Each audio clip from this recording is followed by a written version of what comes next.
अस्सलामुअलैकुम। पेशे खिदमत है कहानी देवता, एपिसोड 56। रोमाना को फौजियों ने घेर लिया। हालांकि इसकी तवक्को नहीं थी। मैंने सोचा था कि अपनी रूपोशी का इत्मीनान होते ही मैं वासुदेव से निमट लूं, लेकिन जब रोमाना वासुदेव को अपने साथ ले जा रही थी तब फौजी गाड़ियों ने आगे पीछे दौड़ लगाते हुए कार को रोकने का हुक्म दिया। वासुदेव ने चीखना शुरू किया तो रोमाना ने 2-4 हाथ में उसे सुला दिया, लेकिन रास्ता रोक लिया गया था। उसे भी रुकना पड़ा। मैंने शर्लक से कहा, यहाँ से निकल चलो, खतरा है। हम वासुदेव के बंगले से निकलकर फुटपाथ पर तेजी से चलने लगे। मैंने कहा, ऐसी टैक्सी में मुझे बिठाओ जिसका ड्राइवर अंग्रेजी जानता हो। फिर मैंने उसे बताया कि रोमाना गिरफ्तार कर ली गई है। परेशानी सिर्फ ये थी कि वासुदेव होश में आते ही मेरे इस नए रूप के बारे में बता देगा। इतने में रसवंती ने कहा, फरहाद, इत्मीनान से नई जगह तलाश करो, मैं वासुदेव को अपने काबू में रखूंगी। मुझे इत्मीनान हो गया। 15 मिनट के बाद एक टैक्सी मिल गई। उसका ड्राइवर अंग्रेजी जानता था। मैंने शर्लक से कहा, तुम दूसरी टैक्सी में अब घर जाकर आराम करो, मैं बाद में राब्ता कायम करूंगा। मैं अटैची लेकर टैक्सी की पिछली सीट पर बैठ गया। टैक्सी की अंदरूनी लाइट रोशन नहीं थी। ड्राइवर ने मेरी सूरत नहीं देखी और उसे देखना भी नहीं चाहिए था। मैंने हेड को पेशानी पर झुका लिया। उसने टैक्सी को आगे बढ़ाते हुए पूछा, कहाँ जाएंगे साहब? मैंने कहा, मैं परदेसी हूँ, ऐसी जगह ले चलो कि तुम्हारे बैंकॉक को हमेशा याद रख सकूँ। उसने पूछा, शराब और शबाब से दिलचस्पी है? मैं तो ऐसी चीज़ों का दीवाना हूँ साहब। $20 मेरे होंगे। चीज़ अच्छी हुई तो $25 दूंगा। वो खुश हो गया। मैंने कहा, मगर एक बात है, कोई औरत मुझे पसंद नहीं करती। मेरे चेहरे का आधा ऊपरी हिस्सा जल गया था। मैं आधा बदसूरत हूँ। वह हंसते हुए बोला, मर्द सूरत से नहीं दौलत से खूबसूरत होता है। तुम ठीक कहते हो, मगर मैं रोशनी में किसी को अपना चेहरा नहीं दिखाता। अपने आधे चेहरे पर हैट झुकाए रखता हूँ। साहब, आप जैसे चाहें चेहरे की खराबी छुपा लें। आपको यह तजुर्बा तो होगा कि औरतें नखरे करती हैं, बदसूरती की वजह से मुआवजा ज़्यादा लेंगी। मुआवजे की परवाह न करो। वो सोचने लगा, तगड़ा मुर्गा है, इसे अमजद के पास ले जाना चाहिए। बहुत दिनों से बोल रहा है कि कोई गैर मुल्की दौलतमंद मिलेगा तो अपने घर से धंधा शुरू करेगा। उसकी बहन इतनी खूबसूरत है कि मेरे पास दौलत होती तो मैं भी शुरू हो जाता। जहाँ बहन की बात आए वहाँ पता नहीं क्यों मैं ऐसे हालात में गुस्से से खोल जाता हूँ। हालांकि मेरी कोई सगी बहन नहीं है, लेकिन रिश्तों का तकद्दस मेरे लहू में है। जी में आए कि ड्राइवर की सोचने वाली खोपड़ी तोड़ दूँ, मगर मैंने सब्र से काम लिया। अपने गुस्से को बहलाने के लिए रोमाना के पास चला गया। उस वक्त एक फौजी अफसर रोमाना से पूछ रहा था, जवाब दो, वरना तुम्हारी खामोशी तुम्हें महंगी पड़ेगी। ये मिस्टर वासुदेव खामोश क्यों बैठे हैं? क्या उन्हें हिप्नोटाइज किया गया है? रसवंती ने वासुदेव को खामोश कर रखा था। वो मरियम से अंग्रेजी के 2-4 फिक्रे पूछ रही थी। फिर वो फिक्रे वो वासुदेव की जुबान से अदा करने लगी। वासुदेव बोल रहा था, ऑफिसर, मैं रसवंती बोल रही हूँ। अगर अपने मुल्क को तबाही से बचाना चाहते हो तो रोमाना से कोई सवाल किए बगैर उसे फौरन रिहा कर दो। कितने ही फौजी और अफसरान उसे सवालिया नजरों से देखने लगे। अब मैंने वासुदेव की जुबान से कहा, ऑफिसर, तुम पेश आने वाले खतरे को नहीं समझ सकते। अगर समझना चाहते हो तो अपने गवर्नर से फौरन राब्ता कायम करो। ऑफिसर ने रिसीवर उठाकर राब्ता कायम किया। गवर्नर के सेक्रेटरी ने कॉल अटेंड की। ऑफिसर उसे बताने लगा कि उन्होंने रोमाना को हिरासत में ले लिया है। वासुदेव हिप्नोटिज्म का शिकार है और रसवंती का चैलेंज है कि रोमाना को रिहा ना किया गया तो बुरे नताइज सामने आएंगे। सेक्रेटरी ने फौरन ही ये बात गवर्नर तक पहुंचाई। गवर्नर ने रिसीवर लेकर सख्त लहजे में कहा, ऑफिसर, आप लोगों को हदायत दी गई थी कि फरहाद और रसवंती के किसी साथी को ना छेड़ा जाए। ऑफिसर ने जवाब दिया, जनाब आली, रोमाना भारतीय सफारत खाने के सेक्रेटरी को जबरन अपने साथ कहीं ले जा रही थी। हमें मजबूरन उसे हिरासत में लेना पड़ा। हुक्म दिया गया, रोमाना को फौरन रिहा करो, इन लोगों से दूर रहो। ऑफिसर ने रिसीवर रखकर नागवारी से कहा, रोमाना साहिबा, आप जा सकती हैं। रोमाना मुस्कुराती हुई वहां से उठ गई। मैंने रसवंती से कहा, रोमाना कार में बैठकर चली जाए तो तुम उधर बेनी और उधर पिताजी का ख्याल रखना। कोई गड़बड़ हो तो मुझे बता देना। मैं अभी अपने लिए पनाहगाह तलाश कर रहा हूँ। मैं दिमागी तौर पर टैक्सी में हाजिर हो गया। ड्राइवर मुझे अनजाने रास्तों से अनजानी मंजिल की तरफ ले जा रहा था। मैंने पूछा, और कितनी दूर जाना है? बस हम पहुंच रहे हैं, वह हंसते हुए बोला। आप बेफिक्र रहें, आपकी सूरत कोई नहीं देखेगा। गुनाह करने वाले तारीकी पसंद करते हैं। अमजद भी पसंद नहीं करेगा कि उस इलाके में कोई उसे दलाल के रूप में देखे। वो अपने कॉटेज के बाहर की रोशनियां बुझा देगा। टैक्सी एक ऐसे इलाके में दाखिल हुई जहां दूर बांस के और लकड़ियों के कॉटेज बने हुए थे। ड्राइवर ने कॉटेज के सामने गाड़ी रोकते हुए कहा, मैं अभी अपने दोस्त को बुलाता हूँ, आप बैठे रहें। मैं बैठा रहा और उसके दिमाग में चलता रहा। उसने कॉटेज के दरवाजे पर पहुंचकर कॉल बेल के बटन को दबाया। चंद सेकंड के बाद एक कद्यावर नौजवान दरवाजा खोलकर बाहर आया। ड्राइवर ने सरगोशी में कहा, अमजद, फर्स्ट क्लास दौलतमंद गाहक लाया हूँ। हैं सच्ची? अमजद खुश तो बहुत हुआ, मगर घबरा कर बोला, कोई गड़बड़ तो नहीं होगी? मेरा मतलब है वो कोई पुलिस का आदमी तो नहीं है? अरे वो बाहर के मुल्क से आया है, उसकी अटैची में काफ़ी रकम होगी, मैंने बात की है। वो अय्याशी के लिए बड़ी से बड़ी रकम दे सकता है, मगर पहले तुम मेरा कमीशन दे दो। यार सुबह ले लेना, अभी जेब खाली है। नहीं, उधार नहीं चलेगा, मैं इस मोटी आसामी को दूसरे अड्डे पर ले जाऊंगा। दोनों में ज़रा बहस हुई। आखिर अमजद ने उसे $6 दे दिए। बस अब मान जाओ, बाकी सुबह ले लेना। उसे अंदर लिया। ड्राइवर ने उसे समझा दिया कि गाहक बदसूरत है, आधा चेहरा हैट से छुपाए रखता है, लिहाजा उसकी सूरत नहीं दौलत देखी जाए। ये समझाकर वो मेरे पास आया, फिर बोला, साहब मैंने सारे मामला तय कर दिए हैं, मेरा कमीशन दे दीजिए। मैंने उसे बहस नहीं की कि वो काम से पहले दाम क्यों मांग रहा है। चुपचाप उसे $25 गिन कर दिए। फिर उसकी रहनुमाई में कॉटेज के दरवाजे तक पहुंच गया। अमजद ने खुशामदाना अंदाज में मुस्कुराते हुए मुझे अंदर आने के लिए कहा। ड्राइवर चला गया। मैं कॉटेज के अंदर आया। वहाँ पुराना फर्नीचर था। कमरे की खस्ता हालत बता रही थी कि वहाँ रहने वाली मुफलिसी और मोहताजी की ज़िंदगी गुजार रही हैं। मैं अटैची को फर्श पर रखकर एक कुर्सी पर बैठ गया। वो खुशामदाना अंदाज में अपने दोनों हाथ मलते हुए बोला, ड्राइवर ने बताया कि आपसे मामला तय हो गया है, मगर मैं लड़की दिखाने से पहले मालूम करना चाहता हूँ कि आप कितनी दौलत खर्च कर सकती हैं। मैंने झुककर अटैची खोली, नोटों की एक पतली सी गड्डी निकाली। वो तकरीबन $500 होंगे। मैंने उसकी तरफ बढ़ा दिए। उसने गड्डी लेकर जल्दी जल्दी गिनना शुरू किया, फिर हैरानी से मुझे देखने लगा। उसका बाप भी नहीं सोच सकता था कि एक रात में इतनी दौलत मिल सकती है। वो बोला, आप बैठिए, मैं अभी आता हूँ। वो तेज़ी से चलता हुआ दूसरे कमरे में गया। वहाँ से कॉटेज के आखिरी कमरे में पहुँचकर आवाज़ दी, समीना उठो, जल्दी से ज़रा मेकअप कर लो। समीना सो रही थी। उसने झिंझोड़ कर उठाया। वो हड़बड़ा कर उठ बैठी। वो बोला, मेरा एक दोस्त आया है, चलो उठो, बहुत सो चुकी हो। वो सहमे हुए अंदाज में पीछे हटकर बोली, भैया आप क्यों मेरी इज्जत के दुश्मन बन गए हैं? बकवास मत करो। आज दौलत खुद चलकर मेरे घर आई है। गैरत से बड़ी कोई दौलत नहीं होती। मैं आपकी बात नहीं मानूंगी। अमजद ने जेब से चाकू निकाल कर खोला, फिर कातिलाना सफाकी से कहा, क्या भूल गई हो कि मैंने कॉटेज के पीछे तुम्हारे लिए कब्र खोद रखी है? चुपचाप कत्ल करके उस गड्ढे में तुम्हारी लाश को छुपा दूंगा। भैया आप भी कानून से नहीं बचेंगे। लोग पूछेंगे कि आपकी बहन कहाँ है। वो समीना के बालों को मुट्ठी में जकड़ कर बोला, 2 माह पहले तुम मुझसे झगड़ा करके घर से भाग गई थी। मैं तुम्हें फिर पकड़ कर ले आया था। ये बात इस इलाके के लोग जानती हैं। तुम्हारी लाश को छुपा देने के बाद मैं वावेला करूंगा कि तुम फिर कहीं भाग गई हो। समीना ने मुट्ठियां भींच लीं। वो कहना चाहती थी कि जान दे देगी, मगर अपनी इज्जत पर आंच नहीं आने देगी। मैंने उसे ऐसा कहने का मौका नहीं दिया। वह मेरी मर्जी के मुताबिक नरम पड़ गई। चुपचाप बिस्तर से उठकर मुंह हाथ धोने के लिए बाथरूम में आ गई। उसकी सोच मुझे बता रही थी कि वो और अमजद सौतेले भाई बहन हैं। अमजद का बाप एक लखपति बिजनेसमैन था। बैंकॉक में एक बहुत बड़े जनरल स्टोर का मालिक था। अमजद की मां के इंतकाल के बाद उसने दूसरी शादी की। दूसरी बीवी से समीना पैदा हुई। अमजद बचपन ही से गलत सोहबतों में पड़ गया। जवानी में बाप मर गया तो उसका कारोबार संभाल लिया। तमाम आमदनी अय्याशी और ताश के पत्तों में ज़ाया करने लगा। समीना की मां ने कारोबार अपने हाथ में लेना चाहा तो अमजद ने तौबा करते हुए कहा, अम्मी आप पहले हज की शहादत हासिल करके आ जाएं, फिर ये कारोबार संभाल लें। उसने सौतेली माँ को समझा बुझाकर हज बैतुल्ला के लिए रवाना कर दिया, मगर उन्हें बेटी के पास वापस आना नसीब ना हुआ। समीना को शुबा था कि अमजद ने उसकी वालदा को कहीं ठिकाने लगा दिया है। अब वो तन्हा अपने भाई के शिकंजा में थी। सौतेले भाई के सिवा उसका कोई ना था। इस दुनिया में भटकने से डरती थी कि जाने घर से बाहर कैसे कैसे जालिमों से साबका पड़े। लिहाजा जालिम भाई के साए में रही, इस उम्मीद पर कि कभी खून जोश मारेगा और वो सौतेलेपन से शायद बाज आ जाएगा। 2 माह पहले वो अपने एक दोस्त को घर लाया था। समीना के इनकार पर उसे कत्ल की धमकी दे दी। वह बज़ाहिर राजी हो गई, लेकिन मौका पाकर वहां से फरार हो गई। उसका अंदेशा दुरुस्त था कि घर के बाहर सौतेले भाई से भी ज्यादा दरिंदे मिलते हैं। दूसरी सुबह वो भाई के कदमों में लौट आना चाहती थी। अचानक अमजद उसे तलाश करता हुआ खुद उसके पास पहुंच गया। उसे समझा मनाकर घर ले आया। घर ले आने के बाद फिर अमजद के तेवर बदल गए, क्योंकि वो बाप की सारी दौलत जुए, शराब और औरतों में फूंक चुका था और अब समीना को आमदनी का जरिया बनाना चाहता था। उसने कॉटेज के पीछे एक गड्ढा खोदने के बाद कहा, समीना याद रखना, अगर कभी तुमने मेरे हुक्म से इनकार किया तो ये गड्ढा तुम्हारी कब्र बनेगा।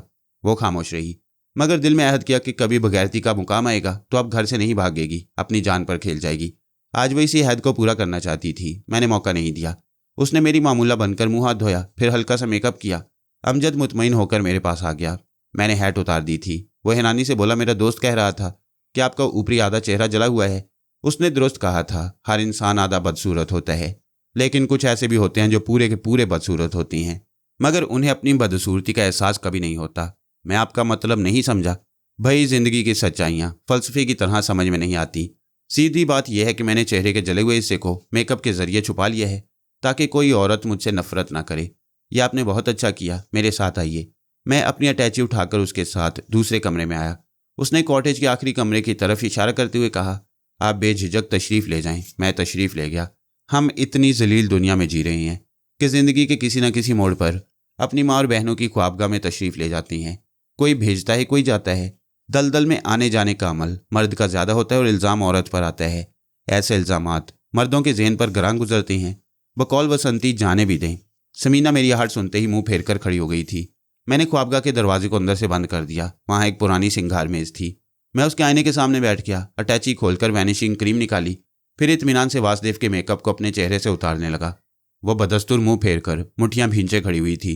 सोच रही थी कि मैं करीब जाऊंगा तो पहले मुझे इंसानियत का वास्ता देकर समझाएगी। अगर मैं नहीं मानूंगा तो वो दूसरी तरफ का दरवाजा खोलकर किचन में जाएगी। वहां सब्जियां काटने का चाकू रखा है, वो चाकू अपने सीने में उतार लेगी। मैंने कहा 5 उंगलियां बराबर नहीं होती, मैं एक शरीफ आदमी हूँ, मुझसे बातें करो। वह सख्त लहजे में बोली, शरीफ आदमी को किसी अजनबी लड़की के कमरे में नहीं आना चाहिए। मैंने चेहरे को तौलिए से रगड़कर अच्छी तरह साफ करते हुए कहा, अगर तुम मेरी बहन बन जाओ तो फिर अजनबियत नहीं रहेगी। वो चौंक कर पलट गई। उसे यकीन नहीं आ रहा था कि कोई ग्राहक बनकर आने वाला उसे बहन बना सकता है। मैं घूमकर उसके रूबरू हुआ तो वो एकदम से हैरतज़दा होकर पीछे हटी, लड़खड़ाकर बिस्तर पर बैठ गई। उसका दिमाग अंदर से चीख चीख कर मेरा नाम ले रहा था। पिछले दिनों सारी दुनिया के अखबारात ने मेरी तस्वीरें शाया की थीं। बच्चों से लेकर बूढ़े तक मुझे सूरत से पहचानने लगे थे, फिर वो मुझे कैसे ना पहचानती। अचानक वो बिस्तर से उठी, तेजी से चलती हुई अलमारी के पास गई, उसे खोलकर एक एल्बम निकाला। उस एल्बम में एक अखबार से तराशी हुई मेरी एक तस्वीर थी। वो कभी तस्वीर को और कभी मुझको देखने लगी। मैंने मुस्कुराते हुए कहा, मैं वही तस्वीर वाला हूँ। आप फरहाद साहिब? वो हकलाने लगी। मैंने कहा, साहब नहीं भाई। यकलख्त उसकी आंखों में आंसू आ गए। अब इज्जत लुटने का अंदेशा था, अभी मर जाने का इरादा था, अब इज्जत का मुहाफिज और जिंदगी गुजारने का बहुत बड़ा सहारा सामने था। फिर आंखों में आंसू क्यों ना आते? उसके अंदर इतनी खुशियां समा गई थी कि इतनी बारूद होती तो वो फट पड़ती। उसकी समझ में नहीं आ रहा था कि क्या करे, कैसे आगे बढ़कर मेरे कदमों पर गिर पड़े। वो अपनी जगह से हिलना भूल गई। मैंने आगे बढ़कर उसके सर पर हाथ रखते हुए कहा, तुम मेरी नन्ही मुन्नी सी बहन हो, मुझे भाई कहो। उसने दोनों हाथों से अपने सर को थाम लिया। शायद उसका सर चकरा रहा था। मैंने पूछा, क्या हुआ? वो जवाब ना दे सकी, चकराकर बिस्तर पर गिर पड़ी। मैंने जल्दी से उसे बिस्तर पर लिटाया। ये बात समझ में नहीं आई कि उसे चक्कर क्यों आया। सुना है खुशी की शिद्दत से भी सर चकरा जाता है। मैंने उसकी चकराने वाली सोच को पढ़ा, फिर जल्दी से पीछे हट गया। वो चकराई नहीं थी, बेहोश नहीं थी, बहाना कर रही थी। उस वक्त वो भूल गई थी कि मैं ख्याल पढ़ सकता हूँ। उसकी सोच ने बताया कि वो मुझे भाई नहीं कह सकती। क्यों नहीं कह सकती? इसलिए कि आज तक दुनिया की किसी लड़की ने किसी अजनबी को भाई बनाने के लिए उसकी तस्वीर अपने एल्बम में नहीं सजाई। समीना भी मेरी तस्वीर को कभी एल्बम में और कभी तकिए के नीचे छुपा कर रखती थी।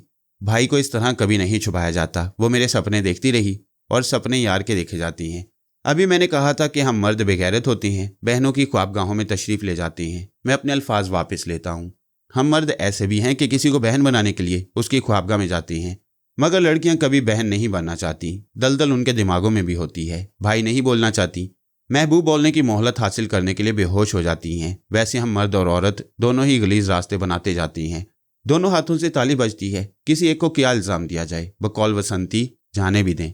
मैंने एक कदम पीछे हटकर उसे आवाज़ दी, समीना, क्या तुमने अखबारात में ये नहीं पढ़ा कि मैं टेलीपैथी जानता हूँ, किसी की भी सोच पढ़ लेता हूँ? उसने घबराकर आंखें खोल दी।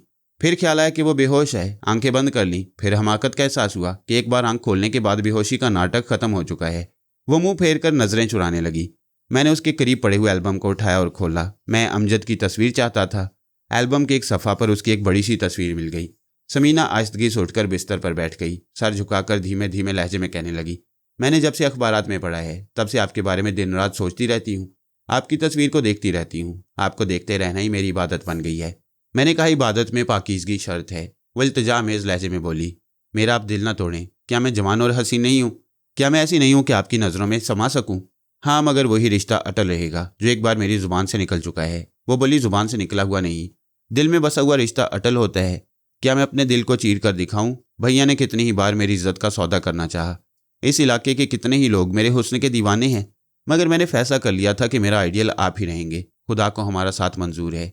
मेरे खुदा ने आपको मेरे पास पहुंचा दिया। अगर मैं आपके म्यार पर पूरी ना उतर सकी तो आपके कदमों की धूल बनकर रहूंगी। वो बिस्तर से उठकर मेरे कदमों में आना चाहती थी। मैंने उसे उठने का मौका नहीं दिया, बिस्तर पर लिटा दिया। उसकी आंखें बंद कर दी। धीरे धीरे टेलीपैथी की लोरी सुनाने लगा। ये ऐसी लोरी होती है कि ज़िद्दी बच्चे भी सो जाते हैं। 15 मिनट के अंदर वो गहरी नींद में डूब गई। बेशक वो हसीन थी, जवान थी, मगर मुझे तो मोना का क़यामत खेज हुस्न और धमाक का खेज शबाब भी डगमगा ना सका। बेचारी समीना क्या चीज़ थी। अगर मैं समीना को टेलीपैथी के जरिए कायल करता कि वो भाई बहन के रिश्ते को कबूल कर ले तो वो वक्ती तौर पर कायल हो जाती, मगर उसके लाशऊर में आशिकाना ताल्लुकात की चाहत कांटे की तरह चुभती रहती। लिहाजा मैंने उसके लिए दूसरा तरीका सोच लिया। मैंने आईने के सामने तमाम मेकअप का सामान निकाल कर रखा, अमजद की तस्वीर भी रखी। फिर मेकअप शुरू करते हुए अमजद के दिमाग में झांकने लगा। वो कॉटेज के पहले कमरे में बैठा शराब से शुगल कर रहा था। एक रात में $500 हासिल करके हवाई किले बना रहा था। सोच रहा था कि अब समीना करेट गिरने नहीं देगा, मेरे ही जैसे लोगों को भांसा करेगा। उसकी सोच को कुरीदते हुए ये मालूमात हासिल करने लगा कि उसकी रोज़ की मसरूफियत क्या है, किन लोगों से किस किस्म के ताल्लुकात हैं, इलाके में जिन लोगों से वाकफियत है उनके नाम क्या हैं। ये तमाम मालूमात हासिल करने के दौरान रसवंती ने मुखातिब किया, फरहाद, ये सारी मालूमात मैं एक डायरी में नोट कर रही हूँ, कभी भूलोगे तो मैं बता दिया करूँगी, ठीक है ना? मैंने मुस्कुराते हुए कहा, शुक्रिया जाने मन, तुम एक बेहतरीन सेक्रेटरी होने का सबूत दे रही हो। उसने मेरी शरारत का जवाब शरारत से नहीं दिया। कहने लगी, तुम्हारी मकनातीसी अंगूठी पिताजी के पास है, उसका क्या किया जाए? मैंने जानबूझकर वो अंगूठी वहां छोड़ दी है। पिताजी से कहो से पहने रहें। प्रोफेसर वॉस्कोविच उर्फ अजनबी मेज़बान को खुशफहमी में मुब्तला रहना चाहिए कि मैं पिताजी और वसंती के साथ हूँ। उसे यह खुशफहमी नहीं रहेगी। वासुदेव ने यह बयान दिया है कि तुम उसके रूप में फरार होने वाले थे। यहाँ के इंटेलिजेंस वाले तुम्हें तलाश कर रहे हैं। मैंने शर्लक से कह दिया कि वहाँ तुम्हारे जितने कपड़े हैं सब जला दिए जाएं, तुम्हारे एक रुमाल तक ना रखा जाए। जिस बिस्तर पर तुम सोते रहे उसे भी जला दिया गया है। मैंने पूछा, आखिर ये सब क्यों? वो बोली, तुम ये भूल गए थे कि बैंकॉक में तंजीम का जो मास्टर भवानी है उसके पास बेहतरीन तरबियत याफ्ता कुत्ते हैं। अगर उन्हें तुम्हारा एक रुमाल भी मिल जाए तो वो तीर की तरह तुम्हारी पनाहगाह तक पहुंच जाएंगे। मैंने गहरी सांस लेकर कहा, थैंक यू रसवंती, तुमने बर वक्त जहानत से काम लिया है। अब बहुत रात हो चुकी है, थोड़ी देर के लिए सो जाओ। हाँ, मुझे नींद आ रही है, मगर पहले तुम्हें सोना चाहिए। अभी मुझे बहुत से काम करने हैं, शायद सुबह हो जाए। आज तुम इस असूल को बालाए ताक रख दो कि हिंदुस्तानी औरत पहले मर्द को खिलाती पिलाती और सुलाती है। अभी तुम सो जाओगी तो तुम्हारे जागने के बाद मैं सुबह 9 बजे तक सोता रहूँगा, फिर 10 बजे तक मुज़ाकरात के लिए तैयार हो जाऊँगा। अच्छी बात है, मैं सोने के लिए जा रही हूँ। हाँ, याद आया, वसंती तुम्हें याद कर रही थी, ज़रा उससे बात कर लेना, वरना वो मुझसे नाराज़ होगी कि मैंने उसका पैगाम तुम्हें नहीं पहुँचाया। अच्छा, मैं फुर्सत मिलते उससे बात करूँगा। चलो अब आराम से सो जाओ। वो चली गई। मैं यकीन से नहीं कह सकता कि वो फ़ौरन ही चली जाती है, चुपचाप मेरी सोच को पढ़ने के बाद रुखसत होती है। उस वक्त मेरा ध्यान अमजद की तरफ था। मैंने आईने में खुद को देखा, हर जाविये से परखा। मेकअप मुकम्मल हो चुका था। मैंने वहाँ से उठकर कमरे का दरवाज़ा खोल दिया, फिर आराम से कुर्सी पर बैठकर सिगरेट सुलगाते हुए अमजद के दिमाग पर काबिज हो गया। अमजद ने शराब की बोतल बंद की। वहाँ से उठकर जैसे नींद की हालत में चलता हुआ समीना की ख्वाबगाह का दरवाज़ा खोलकर मेरे सामने आया, मगर अभी वह मुझे नहीं पहचान सकता था क्योंकि मैं तो उसके दिमाग में था। वह फरहाद के दिमाग से सामने बैठे हुए अमजद को देख रहा था, यानी मैं अमजद था और वो फरहाद। उसने अटैची से मेरे कपड़े और नोटों की गड्डियाँ निकाली, उन्हें लेकर अपने कमरे में गया। अपनी अलमारी खोलकर कपड़े और नोटों की गड्डियाँ रखी। अपनी जेब से $500 की गड्डी भी निकाल कर रख दी। अलमारी को लॉक किया, फिर उसकी चाबियाँ लाकर मुझे दे दी। दूसरे मरहला पर वो शराब की बोतल और गिलास उठा कर लाया, उन्हें मेरी अटैची में रखा। सिंगार में से मेरे मेकअप का तमाम सामान समेट कर उन्हें भी अटैची में बंद कर दिया। फिर अटैची उठाकर कॉटेज के पीछे जाने लगा। मैं भी अपनी जगह से उठ गया। कॉटेज के पीछे जो गड्ढा खोदा गया था, उस गड्ढे में अमजद ने अटैची को फेंक दिया। इसके बाद उसका दिमाग आज़ाद हो गया। उसने चौंक कर अपने आसपास देखा, हैरानी से सोचने लगा कि अपने कमरे से उठकर वहाँ कैसे पहुँच गया, वो भी अपने खोदे हुए गड्ढे के किनारे। वह घबराकर एक कदम पीछे हट गया। इतने में मैं कॉटेज के पिछले दरवाजे से निकलकर उसके सामने आ गया। उसके पागल होने में कोई कसर नहीं रह गई थी, क्योंकि वो अपने सामने एक दूसरे अमजद को देख रहा था, अपने चेहरे को टटोल रहा था। फिर उसने शदीद हैरानी और परेशानी से पूछा, तुम कौन हो? मैंने जवाब दिया, मैं अमजद खां हूँ। वो बोला, बकवास मत करो, तुम कोई बहरूपी हो। नहीं, हम दोनों ही एक तस्वीर के दो रुख हैं। मैं अमजद खां गैरतमंद हूँ। मैंने अपनी बहन समीना को गैरत की लोरी देकर सुला दिया। तुम अमजद खां बेगैरत हो।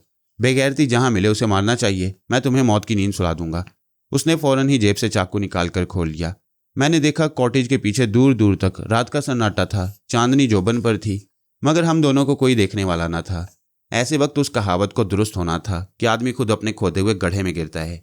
बड़ी गहरी नींद आई थी। रात के 3 बजे मैं नींद की आगोश में गया। मेरे दिमाग ने मेरी हदायत के मुताबिक ठीक 4 घंटे बाद जगा दिया। मैंने भरपूर अंगड़ाई लेकर बदन को तोड़ा मरोड़ा, फिर उठ बैठा। मेरी कलाई में अमजद की घड़ी बंधी हुई थी। सुबह के 7 बज चुके थे। मैं वहाँ से उठकर बाथरूम में चला गया। मैंने सबसे पहले सुपर मास्टर की तंजीम को अहमियत दी। आज के मुज़ाकरात में उन लोगों से ही निमटना था। उसके लिए मैंने आबदोज के कर्नल और कैप्टन वॉल्टर के दिमागों को टटोलना शुरू किया। वहाँ अभी रात थी, इसलिए वो दोनों अभी तक सो रहे थे। दोनों के ख्वाबीदा ख्यालात ने मुझे बताया कि वो मुलाजमत से रिटायर कर दिए गए हैं। चंद हफ्ते पहले जब उस बात का इंकशाफ हुआ था कि जिसे आबदोज में ले जाकर जनखा बनाया गया, वह फरहाद नहीं आजम है, तो सुपर मास्टर ने ऐसे तमाम फौजियों को मुलाजमत से निकाल दिया जो आबदोज से ताल्लुक़ रखते थे। मुझे मायूसी हुई। मैंने सोच रखा था कि कर्नल और कैप्टन को ट्रैप करूंगा। जब सुपर मास्टर मुज़ाकरात से इनकार करेगा तो मैं आबदोज को तबाह करने की धमकी दूंगा। लेकिन आदमी की सोची हुई तमाम बातें पूरी नहीं होती। फिलहाल मेरे हाथ में ऐसी कोई बड़ी चाल नहीं थी जिसके जरिए मैं सुपर मास्टर को मजबूर कर सकता। मैंने मास्क मैन के दिमाग में झांक कर देखा, वो भी सो रहा था। मैं मालूम करना चाहता था कि उसने हमारे सिलसिले में सुपर मास्टर से राब्ता कायम किया था या नहीं। मास्कमैन का जहन ख्वाब की हालत में भी परेशान था। परेशानी ये थी कि हमने अलहदा मुमलिकत का मुतालबा किया।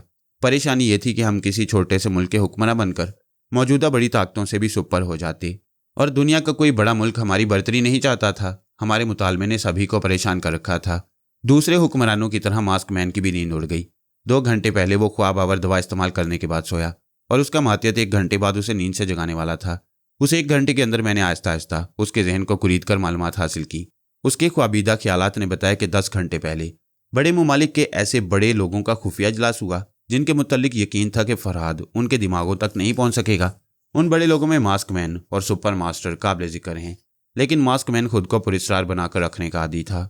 उसने अपने यहाँ के एक ज़हीन सियासतदान को मास्कमैन बनाकर इजलास में शिरकत के लिए भेजा। वो सियासतदान ज़बरदस्त बहरूपिया और नक्काल भी था। उसने खुफिया इजलास में शरीक होकर सुपर मास्टर की आवाज़ और लहजे की हूबहू नकल की, फिर इजलास से वापस आकर उस लहजे को रिकॉर्ड कर लिया। रिकॉर्ड करने की एक अहम वजह थी, मास्कमैन उस अजनबी मेज़बान के ज़रिए मेरी लाइल्मी में मुझे दोस्त बनाए हुए था। अब वो मेरी दोस्ती को मुस्तकिल करने या अजनबी मेज़बान को मेरा सच्चा दोस्त साबित करने के लिए मुझे सुपर मास्टर की आवाज़ और लहजा सुनाना चाहता था, ताकि मैं उस तंजीम को जड़ से उखाड़ कर फेंक दूँ। मेरे लिए ये बात खुश आइंद थी। पता चला कि सुपर मास्टर की आवाज़ का वो टेप उस नुमाइंदे के पास था जो मास्कमैन की ट्रांसमीटर कॉलें अटेंड किया करता। मैंने रसवंती को मुखातिब किया। वो नाश्ता करने के दौरान मरियम से अंग्रेज़ी में बातें करना सीख रही थी। मैंने कहा, रसवंती, मुझे मास्कमैन के उस नुमाइंदे की आवाज़ सुनाओ जो कोड वर्ड में नंबर 1 मैन फॉर मास्कमैन है। रसवंती ने थोड़ी देर में वो आवाज़ सुना दी। मैं उस नुमाइंदे तक पहुंच गया। मैं उसके दिमाग पर काबिज नहीं होना चाहता था। अगर उसे शुबा हो जाता कि फरहाद ने उसे ट्रैप किया है तो मास्कमैन को भी टेलीपैथी का शिकार होने का शुबा हो जाता। इस तरह वहाँ का मास्कमैन भी अपने ओहदे से अलग हो जाता। कोई नया अजनबी मास्कमैन उसकी जगह आ जाता। मैं ऐसी हमाकत नहीं करना चाहता था। मैंने बड़ी सहूलत से उस नुमाइंदा की सोच के ज़रिए उसमें यह शौक़ पैदा किया कि उसे सुपर मास्टर की आवाज़ सुनना चाहिए। हालांकि वो नुमाइंदा अपने मास्कमैन की लाइल्मी में ऐसा काम नहीं करता था, मगर शौक़ भड़क जाए तो आदमी उसकी तकमील के लिए मजबूर हो जाता है। उसने टेप को रिकॉर्डर में लगाकर आवाज़ सुनी। मैंने उस आवाज़ और लहजे को जहन में नक्श किया। दूसरा ही लम्हा मैं सुपर मास्टर के दिमाग में था, मगर नहीं, ये मेरी और मास्कमैन की खुशफहमी थी। सुपर मास्टर कोई नादान बच्चा नहीं था। उसने भी उस इजलास में अपने एक ज़हीन मातिहत को सुपर मास्टर बनाकर शिरकत के लिए भेजा। यानी उस वक्त मैं उसी ज़हीन मातिहत के दिमाग में पहुंचा हुआ था। बड़ी मायूसी हुई। आज सुबह बेदार होने के बाद मुसलसल नाकामियों का मुंह देखना पड़ रहा था। बहरहाल मैंने सुपर मास्टर के मातिहत मिस्टर कॉर्नल वुडू के दिमाग को कंघालना शुरू किया। कॉर्नल वुडू ने खुफिया इजलास की रिपोर्ट पेश की। उसके अहम नुकात ये थे, पहले ये कि सुपर मास्टर की तंजीम का एक मास्टर मुज़ाकरात में शरीक होकर फरहाद से सिर्फ ये पूछेगा कि वो तंजीम को कौन सा नुकसान पहुंचाने की धमकी दे रहा है। दूसरा नुकता यह कि सुपर मास्टर को फरहाद से कोई खतरा नहीं था। उसका दावा था कि वो बहुत पहले ही एहतियाती तदाबीर कर चुका है और अब फरहाद और रसवंती से पूरी तरह निमट सकता है। खुफिया इजलास में शरीक होने वाले नकली मास्कमैन ने कहा था, जेंटलमैन, असल मसला अलहदा मुमलिकत का है। सुपर मास्टर खुद को महफूज समझकर फरहाद और रसवंती से निमट सकता है, मगर हम दूसरे बड़े ममालिक को अलहदा मुमलिकत का मुतालबा तस्लीम करना होगा। वैसे उस मुतालबे को ठुकराने के लिए सुपर मास्टर अहम रोल अदा कर सकता है, और अगर सुपर मास्टर ने हमारा साथ ना दिया तो एक दिन सुपर मास्टर को भी अलहदा मुमलिकत की बरतरी तस्लीम करनी पड़ेगी। नकली सुपर मास्टर कॉर्नल वुडू ने कहा, मैं अलहदा मुमलिकत को ख़तरा समझ रहा हूँ। हमारे सामने एक ऐसा जिन है जिसे हम मिलकर ही बोतल में बंद कर सकते हैं। ऐसे वक्त हमें आपस के इख्तलाफात को भूलकर मुत्तहिद होकर किसी खुफिया महाज से फरहाद और रसवंती को जेर करना होगा। एक बड़े मुल्क के हाकिम ने कहा, सुपर मास्टर ने अपने मुल्क के बचाव की एहतियाती तदाबीर की हैं, वही फरहाद और रसवंती को चैलेंज कर सकता है। नकली मास्कमैन ने तायद करते हुए कहा, हाँ, फरहाद और रसवंती यकीनन बैंकॉक में होंगे। हम उन्हें तलाश करेंगे तो वो दोनों हमें ब्लैकमेल करेंगे। लिहाजा मुज़ाकरात में सुपर मास्टर की तरफ से फरहाद को चैलेंज किया जाएगा कि उसे बैंकॉक में ढूंढकर गोली मार दी जाएगी। मास्कमैन दोहरी चालें चल रहा था। वो अपने मंसूबे के मुताबिक सुपर मास्टर के लोगों को मेरी तलाश में भेज रहा था ताकि मैं मास्कमैन को इल्ज़ाम न दे सकूं। उसका दूसरा मंसूबा ये था कि हमारी अलहदा मुमलिकत का मुतालबा जोर पकड़ेगा तो वो अजनबी मेज़बान के ज़रिए मुझे कत्ल करा देगा। बेशक वो मुझे दोस्त बनाना चाहता था, मगर किसी मुल्क का हुक्मरान बनते नहीं देख सकता था। तीसरा मंसूबा ये था कि अगर मेरे कत्ल में नाकामी हो, सुपर मास्टर भी नाकाम हो जाए, तो अजनबी मेज़बान सच्ची दोस्ती साबित करने के लिए मेरे पास सुपर मास्टर की आवाज़ का टेप पहुँचाएगा। सियासत की बिसात पर खूब चालें चली जा रही थीं। उन माहिर चालबाजों तक कभी यह खबर नहीं पहुंची थी कि फरहाद अब बैंकॉक में भी उन्हें नहीं मिल सकेगा। जब मास्कमैन वक्त मुकर्रा पर बेदार हुआ तो उसके मातहत नंबर 1 ने पहली खबर यही सुनाई कि फरहाद बैंकॉक वाली रहायशगाह से फरार होकर कहीं रूपोश हो गया है। ये खबर मास्क मैन के लिए जबरदस्त धमाका थी। वो गुस्सा से धाड़ कर बोला, फरहाद कैसे रूपोश हो गया? नंबर 1 ने कहा, जनाब आली, प्रोफेसर वॉस्कोविच का बयान है कि उसने अजनबी मेहरबान की हैसियत से अभी थोड़ी देर पहले फरहाद के नाम एक खत लिखा। गूंगा वो खत लेकर गया। रसवंती के बाप तन सिंह ने वो खत पढ़कर जवाब लिखा कि फरहाद वहां से जा चुका है, वापस आएगा तो वो खत उसे दे दिया जाएगा। मास्क मैन ने पूछा, वो गूंगा धोखा कैसे खा गया जबकि वो मकनातीसी अंगूठी के इशारे पर फरहाद तक पहुंच जाता है? जनाब आली, गूंगे ने इशारों की जुबान से बताया कि अब वो मकनातीसी अंगूठी तन सिंह की उंगली में है, तो इसका मतलब यह है कि फरहाद को उस अंगूठी का राज मालूम हो चुका है। मैंने प्रोफेसर वॉस्कोविच से यही सवाल किया था। प्रोफेसर यकीन से कहता है कि फरहाद अंगूठी के राज को अभी तक नहीं समझ सका है। क्यास यह है कि फरहाद ने चेहरे और हाथों पर मेकअप चढ़ाने के लिए अंगूठी उतारी होगी, फिर उसे पहनना भूल गया। तन सिंह ने अमानत के तौर पर अंगूठी को अपने पास रखा है। फरहाद से मुलाकात होगी तो वो अंगूठी फिर उसकी उंगली में पहुंच जाएगी। मास्क मैन ने नागवारी से कहा, यह खुद को झूठी तसल्लियां देने वाली बात है। प्रोफेसर से राब्ता कायम करो। प्रोफेसर वॉस्कोविच के पास फरहाद का वो लिबास महफूज है जिसे वो कोलालमपुर के जंगल में छोड़कर गया था। वो लिबास शिकारी कुत्तों के आगे डाला जाए, वो कुत्ते उसे ढूंढ निकालेंगे। कितनी दूर दूर से चालें चली जा रही थी। मैंने कभी इस बात पर ध्यान नहीं दिया कि मेरी उतरन भी दुश्मनों के काम आ सकती है। बेचारी रसवंती मुतमईन थी कि उसने मेरे पहने हुए सारे कपड़े जला दिए हैं। उसने जहानत का सबूत दिया था, मगर दुश्मन भी ज़हीन होती हैं। मैं प्रोफेसर वॉस्कोविच के पास पहुंच गया। नंबर 1 अपने मास्क मैन का वही हुक्म उसे सुना रहा था। प्रोफेसर हुक्म सुनते उसकी तामील के लिए एक स्टोर रूम में गया। वहां एक अलमारी में प्लास्टिक के थैले के अंदर मेरे लिबास को महफूज रखा गया था ताकि मेरे पसीने की बू उड़ने ना पाए। उसने प्लास्टिक के थैले को निकालकर अलमारी बंद कर दी। दूसरे कमरे में आकर एक टाइपराइटर के सामने बैठ गया। फिर एक खत टाइप करने लगा। खत का मजमून था, प्लास्टिक के इस थैले में फरहाद के कपड़े हैं। तुम्हारे कुत्ते इन कपड़ों के जरिए फरहाद तक पहुंच जाएंगे जितनी जल्दी हो सके। फरहाद को जिंदा या मुर्दा हासिल करो, फकत मास्क मैन। प्रोफेसर वॉस्कोविच ने खत टाइप करने के बाद उसे लिफाफा में रखा। लिफाफा पर बॉस मैकॉर्डसन का पता लिखा। फिर गूंगे मुलाजिम को बुलाकर इशारों में समझाया कि प्लास्टिक का थैला और वो खत मैकॉर्डसन नामी रेड पावर के बॉस तक पहुंचा दे। गूंगा वो सामान लेकर वहां से रवाना हो गया। मैंने रिस्ट वॉच में वक्त देखा, 9:15 हो रहे थे। ठीक 9:30 बजे गूंगे ने वो सामान मैकॉर्डसन तक पहुंचा दिया। वह बॉस शराब से शुगल कर रहा था। उसने नशा की हालत में उस खत को पढ़ा। फिर गूंगे से बोला, ठीक है तुम जाओ, मेरे कुत्ते कल रात से भूखे हैं, फरहाद की बोटियां नोच लेंगे। फिर वह संभल कर बोला, ओ मैं तो भूल गया था कि तुम गूंगे हो। ये लो मैं हाथ के इशारे से बोलता हूँ, दफा हो जाओ। गूंगा वहां से चला गया। उसके जाते ही मैं साकी बनकर उसे पिलाने लगा। उसकी सोच ने बताया कि कुत्ते बड़े खूंखार हैं। वो खुद कुत्तों के सामने नहीं जाता। उनके लिए एक खास मुलाजिम रखा गया था। वो दरिंदे सिर्फ इसी मुलाजिम को पहचानते थे और किसी को खातिर में नहीं लाते थे। मेरे लिए इतनी मालूमात काफ़ी थी। मैं बॉस मैकॉर्डसन के दिमाग पर काबिज हो गया। उसके बाद उसने अपनी जगह से उठकर प्लास्टिक के थैले को लिया। फिर बाथरूम में जाकर मेरे कपड़े निकाले और उन्हें एक एक करके जलाने लगा। जो कपड़े राख हो जाते थे वो उन्हें उठाकर कमोड के अंदर डाल देता। जब सारे कपड़े राख होकर कमोड के अंदर पहुंच गए तो उसने फ्लश के जरिए सारी राख जमीन की तह में पहुंचा दी। शराब की गर्मी और उस मेहनत के बायस कुछ पसीना तो निकल नहीं था। उसने पसीने से भीगे हुए कपड़े उतारकर प्लास्टिक के थैले में बंद किए, दूसरा लिबास पहना। फिर उसने मुलाजिम को बुलाकर कहा, गैराज से कुत्तों को ले जाने वाली गाड़ी निकालो और डॉग मास्टर को बुलाओ। मुलाजिम चला गया। डॉग मास्टर उसे कहा जाता था जो उन कुत्तों की निगरानी करता और उन्हें अपने काबू में रखने के गुर जानता था। थोड़ी देर में डॉग मास्टर हाजिर हो गया। मैकॉर्डसन ने प्लास्टिक का थैला उसके सामने फेंकते हुए कहा, यह फरहाद अली तैमूर का लिबास है। उसे कुत्तों को सूंघने दो और उन्हें गाड़ी में लाद दो। वो जिधर मुंह करके भौंकते रहेंगे हम उधर गाड़ी ले जाएंगे। डॉग मास्टर ने बेयकीनी से पूछा, क्या हम मिस्टर फरहाद तक पहुंच जाएंगे? यकीनन। हाँ, एक बात और याद रखो कि जब कुत्ते उसे ढूंढ निकालें तो हम ऐसे वक्त गूंगे बन जाएंगे ताकि वो हमें ट्रैप ना कर सके। वो जिंदा हाथ नहीं आएगा। कुत्तों को वो इशारा देना जिसके इशारे पर वो उसे चीर फाड़ कर रख देती हैं। समझ गए? वो किसी सोच में डूबा हुआ था। चौंक कर बोला, जी हाँ समझ गया, बिल्कुल समझ गया। मैं समझने वाले डॉग मास्टर के दिमाग में पहुंच गया। वो प्लास्टिक का थैला लेकर बाहर जा रहा था। उसकी सोच मेरे लिए गैर मुतवक्का थी, यानी वो मेरा परिस्तार था। दुश्मनों के दरमियान भी हमारे चाहने वाले होते हैं, ये अल्लाह का करम है। वो डॉग मास्टर परेशान होकर सोच रहा था, मैं और मिस्टर फरहाद का कातिल बनूं? नहीं, मैं ऐसी हस्ती पर अपनी जान निछावर कर सकता हूँ, उसके दुश्मनों को हलाक कर सकता हूँ। मेरी देरीना आरजू है कि वो मेरा आका हो और मैं उसका गुलाम बना रहूं। वो चलते चलते रुक गया, मुट्ठियां भींच कर पलट गया।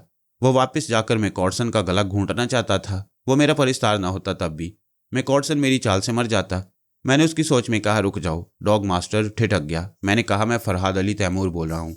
वह हैरत से बोला, नहीं, मेरा दिमाग बोल रहा है। नहीं डॉग मास्टर, मैं अपनी मौजूदगी का सबूत दे रहा हूँ। तुम प्लास्टिक के थैले को कितनी ही मजबूती से थाम कर रखो, वो तुम्हारे हाथों से छूट जाएगा। उसने थैले को मजबूती से थाम लिया। मैंने चंद सेकंड के लिए उसके दिमाग को अपने काबू में करके फिर आज़ाद छोड़ दिया। वो सर को झटक कर हैरानी से देखने लगा। थैला ज़मीन पर पड़ा हुआ था। चंद सेकंड के दौरान उसे पता ही ना चला कि उसने थैले को कब हाथों से छोड़ दिया। उसे यकीन हो गया कि मैं उसके दिमाग में मौजूद हूँ। वो खुशी से उछल पड़ा। इस अकीदत से और मुसरत से कांपने लगा कि उसका नया आका उसके दिमाग के गरीब खाने में आया था। मैंने कहा, सुनो, मैंने टेलीपैथी के जरिया मैकॉटसन के हाथों अपने कपड़े जलवा दिए। अब उस प्लास्टिक के थैले में मैकॉटसन के कपड़े हैं, उन्हें कुत्तों के सामने ले जाओ। वो हिचकिचाते हुए बोला, आका, मैं आपको दिमाग में समझ रहा हूँ, देख नहीं रहा हूँ। अभी पूरी तरह दिमाग में आने वाली बातों पर अमल नहीं करना चाहता। डरता हूँ कि कोई गड़बड़ ना हो जाए। इस प्लास्टिक के थैले में आप ही के कपड़े रहे तो वो कुत्ते आपके पीछे पड़ जाएंगे। आप मुझे इजाज़त दें, मैं आपके सामने अपनी कुव्वत का मुजाहरा करना चाहता हूँ। अपनी खड़ी हथेली के सिर्फ एक वार से मैकॉटसन की खोपड़ी तोड़कर दिखाऊंगा। मैंने सख्त लहजे में कहा, मुझसे बहस ना करो, मेरे पास वक्त नहीं है, कुत्तों के पास जाओ। वो उस आलीशान कोठी के पीछे क्वार्टर में पहुंचा जहां कुत्तों को बांध कर रखा जाता था। मैंने कहा, डॉग मास्टर, मैं बहुत उजलत में हूँ, तुम्हारे पास ठहर नहीं सकता। मैं फिर किसी वक्त तुमसे मुलाकात करूंगा, मैं जा रहा हूँ। ये कहकर मैं खामोश हो गया। उसने पूछा, आका, मैं आपके कदमों में रहना चाहता हूँ, क्या मेरी ये ख्वाहिश पूरी होगी? मैंने जवाब नहीं दिया। मैं देखना चाहता था कि वो मेरी गैर मौजूदगी में मेरे अहकामात का पाबंद रहता है या नहीं। उसके मिजाज में वाकई गुलामों जैसी फर्माबरदारी थी। वो क्वार्टर का दरवाज़ा खोलकर कुत्तों को पुचकारता हुआ अंदर गया। फिर प्लास्टिक के थैले से कपड़े निकालकर दो कुत्तों के सामने बारी बारी लहराने लगा। जंजीर से बंधे हुए दरिंदे उछल रहे थे, कपड़ों को सूंघ रहे थे, जिस पसीने की बू पा रहे थे उसके लहू तक पहुंचने के लिए तड़प रहे थे। फिर डॉग मास्टर ने उन कपड़ों को उनके दरमियान फर्श पर डाल दिया। वो दोनों लिबास को उधेड़ने लगे, अपने दांतों से पकड़कर अपनी अपनी तरफ खींचने लगे। लिबास के चीथड़े उड़ाने लगे जैसे शिकार की बोटियां नोच रही हों। थोड़ी देर बाद डॉग मास्टर ने आनी उक से जंजीरों को निकालकर अपने दोनों हाथों में ले लिया। कुत्ते कोठी की तरफ भौंकते हुए तेजी से जाने लगे। डॉग मास्टर उनकी जंजीरें खींचकर उन्हें काबू में रखने की कोशिश कर रहा था, उनके पीछे चलता जा रहा था। कोठी के अगले हिस्से की तरफ मैकॉटसन गाड़ी में बैठने के लिए बरामदे तक आ गया। उस वक्त डॉग मास्टर ने कुत्तों की जंजीर छोड़ दी। मैकॉटसन ने दहशतज़दा होकर अपनी तरफ आने वाले खून आशाम दरिंदों को देखा, फिर चीखता हुआ पलटकर कमरे की तरफ भागने लगा। मगर दरिंदे तेज रफ्तार थे, लंबी छलांगे लगाकर शिकार को दबोचना जानते थे। उन्होंने एक ही जस्त में उसे दबोच लिया। उनकी चीखें बुलंद होते ही मैं वहां से चला आया। रसवंती की सोच सुनाई दी, फरहाद, तुम्हें ढूंढ निकालने के लिए सारे रास्ते बंद हो गए हैं। आओ, मुज़ाकरात का वक्त हो चुका है। मैंने कहा, एक छोटा सा काम और रह गया है। समीना जागने के बाद मुझे भाई समझकर मुझसे पूछने आएगी कि रात को आने वाला फरहाद कहाँ चला गया। मैं चाहता हूँ कि उसे।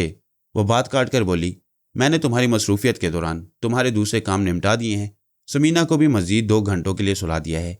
मैं इत्मीनान की सांस लेकर रसवंती के साथ दहली की उसी इमारत में पहुंच गया जहां चौथी मंजिल के खालनुमा कमरे में बड़े बड़े ममालिक के नुमाइंदे बैठे हुए थे। उनके अलावा एक औरत थी जिसकी जुबान से मैं और रसवंती बोलने वाले थे। वो सब बेचैनी से अपनी अपनी घड़ी देख रहे थे। मेरी घड़ी के मुताबिक 10 बजे रसवंती ने उस औरत की जुबान से कहा, हेलो एवरीबॉडी, रसवंती और फरहाद हाजिर हैं। सबने चौंक कर उस औरत को देखा। फिर नुमाइंदा अफसर ने मुस्कुराकर हमें खुशामदीद कहा। उसके बाद मुज़ाकरात में शरीक होने वालों का तारुफ कराने लगा। अब उन सब की आंखों पर शायद चश्मे नहीं थे और उन्होंने गूंगा बनना भी छोड़ दिया था, क्योंकि उन बोलने वालों के आला हुकाम से उनका बराह रास्त ताल्लुक नहीं था। वो लोग मुज़ाकरात की रिपोर्ट तहरीर या कोड वर्ड्स के जरिए अपने ममालिक तक पहुंचा सकते थे, मगर अपने ममालिक के जिम्मेदार अफसरान से मुलाकात कर सकते थे, ना फ़ोन पर बातें कर सकते थे। बड़ी एहतियाती तदाबीर पर अमल करने के बाद मुज़ाकरात का तीसरा दौर शुरू हो रहा था। नुमाइंदा अफसर ने कहा, श्रीमती रसवंती और श्रीमान फरहाद जी, आपका पैगाम सुपर तंजीम तक पहुंचा दिया गया था, जैसा कि मैं अभी आपसे तारुफ करा चुका हूं। यहाँ सुपर मास्टर के नुमाइंदे मास्टर ताराचंद मौजूद हैं। ये आपसे बराह रास्त बातें करेंगे। मास्टर ताराचंद अपनी कुर्सी पर सीधा होकर बैठ गया। उसके बोलने से पहले ही मैंने कहा, मास्टर ताराचंद, तुम मुझसे कहना चाहते हो कि मुज़ाकरात में अभी तुम्हारी आर्जी शिरकत है। तुम किसी वक्त भी मुज़ाकरात का बाइकआउट करके यहाँ से जा सकते हो, मगर जाने से पहले मुझसे पूछना चाहते हो कि अगर हमारा मुतालबा तस्लीम ना किया गया तो मैं तंजीम को किस किस्म का नुकसान पहुंचाऊंगा। मास्टर ताराचंद की हैरानी बता रही थी कि मैं वही बात कह रहा हूं जो वो कहना चाहता था। उसने सर हिलाकर मुज़ाकरात कमेटी के मेंबरान से कहा, मैं यही पूछना चाहता हूं। मैंने जवाब दिया, तुम्हारा सुपर मास्टर उस आबदोज से कर्नल और कैप्टन वॉल्टर को हटाकर समझता है कि एहतियाती तदाबीर पर अमल कर चुका है। उस नादान बच्चे को समझना चाहिए कि फ़िज़ाई, बहरी और बर्री अफ़वाज के जर्नल और अफसरान की तस्वीरें और कारनामे अखबारात में शाया होते हैं। उसके मुल्क के आला हुकाम रेडियो और टेलीविज़न की स्क्रीन पर इंटरव्यू या तकारीर के सिलसिले में आते हैं। बड़े बड़े प्रोजेक्ट के इंजीनियर और साइंसदान ऐसे ही ज़राए से मुझे अपने चेहरे दिखाते और अपनी आवाज़ें सुनाते चले आए हैं। उन सब के दिमाग मेरी मुट्ठी में हैं। मेरे वार से बचने के लिए पूरी फौज का साइंस और टेक्नोलॉजी के अहम शोबों का ढांचा तब्दील करना होगा। मुल्क में नए सिरे से इंतखाबात करा के वहाँ के तमाम हुक्काम को तब्दील करना होगा, और इतनी जल्दी यह सब कुछ मुमकिन नहीं। वो लोग हैरानी और परेशानी से मेरे चैलेंज को सुन रहे थे। मैं खुद हैरान था कि अचानक ये बातें मेरे दिमाग में कैसे आ गईं। मैं वाकई अखबारात, रेडियो और टीवी के ज़राए इस्तेमाल करके फौजी अफसरान, साइंसदान और आला हुक्काम तक पहुंच सकता था। वैसे इस चैलेंज से ये दहशत तारी हो गई कि बड़ी बड़ी अहम शख्सियतें हमारी टेलीपैथी की मुट्ठी में बंद हैं। मैंने कहा, यहाँ बैठे हुए तमाम ममालिक के नुमाइंदे अपने हुक्काम को ये जहन नशीन करा दें कि जिस तरह वो खुफिया इजलास मुनक्किद करते हैं, उस तरह अपने ममालिक में खुफिया इंतखाबात नहीं करा सकते। नए मुंतखब होने वालों को भी अवाम के सामने आना पड़ता है, और अवाम के सामने आने के लिए अखबारात, रेडियो और टीवी स्क्रीन से गुजरना होता है। मैं आखिरी वार्निंग दे रहा हूँ कि हमारा वक्त ज़ाया ना करो। अपने जासूस कुत्तों को हमारी तलाश में ना भेजो। बैंकॉक में जितने ममालिक के सफारत खाने और सीक्रेट एजेंट हैं, अगर वो अपनी हरकतों से बाज ना आए तो 1 घंटे बाद वो सब मौत की नींद सो जाएंगे। एक मुल्क के नुमाइंदे ने सवाल किया, फरहाद साहब, एक मुल्क का सीक्रेट एजेंट खुद को हमारे या किसी दूसरे मुल्क से मंसूब कर सकता है? इस तरह क्या आप एक गलती की सज़ा हमारे या किसी दूसरे मुल्क को देंगे? मैंने जवाब दिया, किसी की गलत बयानी से तुम लोग धोखा खा सकते हो। मैं और रसवंती किसी की ज़ुबान पर भरोसा नहीं करते। उनके अंदर छुपे हुए चोर ख्यालात को पढ़ते हैं। जिस मुल्क का जासूस हमारे पीछे आएगा वही मुल्क तबाही और बर्बादी से गुजरेगा। दूसरे मुल्क के नुमाइंदे ने सवाल किया, अगर वो जासूस गूंगा बहरा हो तो आप कैसे समझेंगे कि वो किस मुल्क से ताल्लुक़ रखता है? बड़ी जहानत से सवाल किया गया था। वाकई गूंगे जासूसों के ममालिक की शनाख्त नहीं हो सकती थी। मैंने जवाब दिया, हमारा ताक़ुब करने वाले सारे गूंगे मार दिए जाएंगे ताकि बोलने वाले सामने आएँ। रसवंती ने कहा, गैर ज़रूरी बातें हो रही हैं, यहाँ सिर्फ हमारे मुतालबे के सिलसिले में बातें करो। नुमाइंदा अफसर ने कहा, आप लोगों के मुतालबे के सिलसिले में तमाम नुमाइंदा मुल्क की कॉन्फ्रेंस होगी, हम वहाँ फैसला करेंगे। मैंने सख्त लहजे में कहा, फैसला हम कर चुके हैं और इस सिलसिले में किसी के मोहताज नहीं।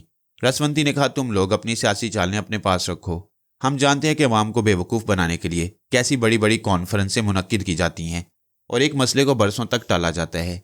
एक मुल्क के नुमाइंदे ने कहा, एक अलहदा मुमलिकत का मुतालबा मामूली नहीं, इसे तस्लीम करने के लिए उसूली तौर से तमाम ममालिक को मुत्तफिक होना चाहिए। बेशक आप हमारे मोहताज भी नहीं, मगर एक नई हुकूमत के क़याम के बाद आपका मुल्क इतनी बड़ी दुनिया में तनहा नहीं रह सकता। इल्मी, तहजीबी, इक़्तिसादी और सियासी ताल्लुकात लाजमी होंगे, इसलिए आप और हम इस मसले को दोस्ताना अंदाज में हल करें तो बेहतर होगा। मैंने जवाब दिया, हम दोस्ताना अंदाज को समझते हैं। यह अंदाज ऐसा होगा कि हम किसी का ताउन हासिल किए बगैर अपनी पसंद के एक इलाके को अपनी ममलिकत बनाएंगे। वो ममनुआ इलाका होगा जो हमारी इजाज़त के बगैर उधर का रुख करेगा, वो अपनी मौत अपने साथ लाएगा। वह इलाका कहाँ है इसका ऐलान बाद में किया जाएगा। जो ममालिक दोस्ती का हाथ बढ़ाना चाहते हैं वो मुझसे बात करने का वक्त नोट कर लें। तमाम नुमाइंदे कागज़ कलम संभाल कर बैठ गए। मैंने कहा, बैंकॉक के वक्त के मुताबिक रात के ठीक 9 बजे मैं थाईलैंड की इंटेलिजेंस के डायरेक्टर जनरल के पास रहूँगा और हर मुल्क के सरबराह को गुफ्तगू के लिए सिर्फ 10 मिनट का वक्त दूंगा।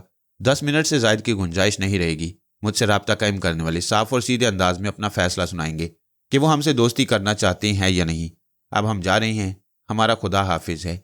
नुमाइंदा अफसर ने जल्दी से कहा, 1 मिनट फरहाद साहिब, मैं आपसे ज़रूरी बात करना चाहता हूँ। मैंने और रसवंती ने कोई जवाब नहीं दिया। जिस औरत को वहाँ का राब्ता का जरिया बनाया गया था वो अपनी साड़ी के आंचल से चेहरे का पसीना पहुँच रही थी। नुमाइंदा अफसर ने उससे पूछा, क्या वो लोग चले गए? औरत ने जवाब दिया, शायद जा चुके हैं, तभी मैं अपने होशो हवास में बोल रही हूँ। एक मुल्क के नुमाइंदे ने गुस्से से कहा, नॉनसेंस, ये लोग खुद को समझते क्या है? अपनी मर्जी से आते हैं और अपनी मर्जी से जाती हैं, इडियट। रसवंती ने उस औरत की जुबान से कहा, तुमने गाली दी, चलो उठो, 4थी मंजिल की खिड़की से नीचे छलांग लगाओ। नहीं, उसने खौफजदा होकर कहा। मैं उसके दिमाग पर काबिज हो गया। यक बयक वो अपनी जगह से उठा, कुर्सी पीछे फर्श पर उलट गई। वो दौड़ता हुआ खिड़की के पास गया, फिर पर्दा एक तरफ हटाकर खिड़की की चौखट पर चढ़कर नीचे कूद गया। वहां कलबली मच गई। सभी दौड़ते हुए खिड़की के पास गई, वो उसका अंजाम देखना चाहते थे। मैंने उस औरत की जुबान से कहा, सुनो, कोई ज़रूरी नहीं कि 4थी मंजिल से गिरने वाला मर ही जाए। हाँ, ये ज़रूरी है कि अपाहिज हो जाए। मेरा ख्याल है इतना सबक काफ़ी होगा। तुम लोगों को पीठ पीछे अदब से बोलने का सलीका आ जाएगा। हम वहाँ से चले आए। रसवंती ने कहा, तुमने मुझे अभी तक नहीं बताया कि किस इलाके को अपनी मुमलिकत बनाना चाहते हो। मैंने हंसते हुए कहा, मैं खुद नहीं जानता, दुनिया के नक्शे में कोई जगह तलाश करूंगा। क्यों ना हम मरियम, शर्लक और बेनी वगैरह को इस काम के लिए मुकर्रर करें। वो किताबें पढ़कर जुग्राफियाई मालूमात के मुताबिक अपनी अपनी राय पेश करेंगे। हम उन आरा की रोशनी में किसी इलाके को अपने लिए पसंद कर लेंगे। हाँ ठीक है, मैं मरियम से कहती हूँ, मैं शर्लक के पास जा रहा हूँ। हम सोच नगर से जुदा हो गए। शर्लक के पास पहुंचा, वो गुस्से में था, मास्टर रूमी को डांट रहा था। मैंने पूछा, क्या बात है शर्लक? वो चौंक गया, फिर हिचकिचाते हुए बोला, अभी 1 घंटे पहले 2 गूंगे आए थे। वो तहरीर के जरिए हमें मजबूर कर रहे थे कि हम तुम्हारा पता बताएं। हमने कस्में खाकर यकीन दिलाया कि हम तुम्हारे बारे में कुछ नहीं जानते। वो एक कमरे में हम सबको फर्दन फर्दन बुलाकर पूछ रहे थे। मास्टर रूमी को भी तनहा कमरे में बुलाकर पूछा गया। इसने जवाब दिया कि इसने कल रात से फरहाद को नहीं देखा है। फरहाद की बिल्ली भी उसे तलाश करती फिर रही है। मास्टर रूमी की बात सुनते उन्होंने बिल्ली को पकड़ लिया, उसे अपने साथ ले गए। अच्छा, तो वो सामी को ले गए हैं। हाँ, तुम खुद समझ सकते हो कि वो बिल्ली कैसी अजीब चीज़ है। तुम मेकअप में छुपे रहोगे तब भी तुम्हें पहचान लेगी। वाकई खतरा था। जिस तरह बीवी अपने शौहर के बदन को और उसके पसीने की महक को समझती है, उसी तरह सामी मुझे हर रूप में पहचान लेती थी। वो मेरी जुदाई से परेशान होगी, गूंगे दुश्मनों के साथ उधर आएगी तो पहचानते ही बेख्तियार उछलकर मेरी गोद में पहुंच जाएगी, मेरे कदमों में लौटने लगेगी। पालतू जानवरों की वफादारी मिसाली और काबिल तारीफ होती है। बाज़ हालात में ये वफादारी महंगी भी पड़ती है। मैंने खूंखार कुत्तों से बचने के लिए अपने कपड़े जला दिए। अब सामी की मोहब्बत और दीवानगी से बचने के लिए अपने पसीने को जला देना मुमकिन न था। मैंने शर्लक से कहा, बड़े बड़ों से गलतियां होती हैं। रूमी तो एक बच्चा है, उसे डांटना नहीं चाहिए। चलो उसे प्यार करो। वो बोला, फरहाद मुझे शर्मिंदगी है कि। मैंने बात काट कर कहा, यार गैरों की तरह नदामत का इजहार ना करो। फिर तो मुझे ही नादिम होना चाहिए कि मेरी वजह से यहाँ के इंटेलिजेंस वाले तुम्हें और तुम्हारे सारे खानदान को परेशान कर रही हैं। बस अब इस बच्चे का दिल ना दुखाओ। उसने मुस्कुराकर मास्टर रूमी को गोद में उठा लिया, फिर प्यार करते हुए बोला, कोई बात नहीं, गलती सबसे होती है। आइंदा तुमसे जितनी बात पूछी जाए उतना ही जवाब दिया करो। फिर उसने मम्मी, बेनी और रोमाना को बताया कि फरहाद यहाँ मौजूद है। सब खुश हो गए। मैंने बारी बारी सबसे बातें की। फिर शर्लक को बताया कि हम एक अलहदा ममलिकत कायम करने की मुहिम चला रही हैं।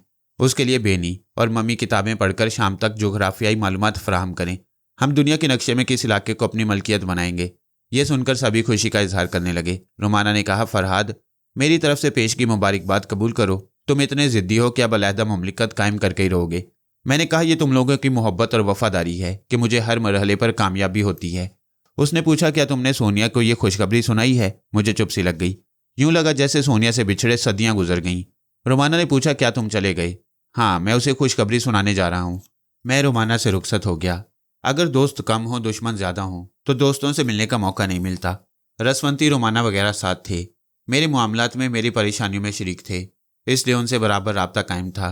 सोनिया ने मेरी मौजूदा मुहिम से अलहदगी इख्तियार कर ली थी, लिहाजा मामला से हटकर उसे बातें करने का मौका नहीं मिला।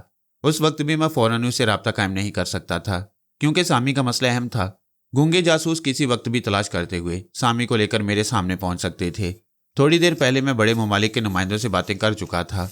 वो लोग अभी मेरी याददाश्त में महफूज थे। मैंने बारी बारी सबको मुखातिब किया, सबको वार्निंग दी कि 1 घंटे के अंदर वो बिल्ली जहां से पकड़ कर ले जाई गई है वहीं वापस पहुंचा दी जाए।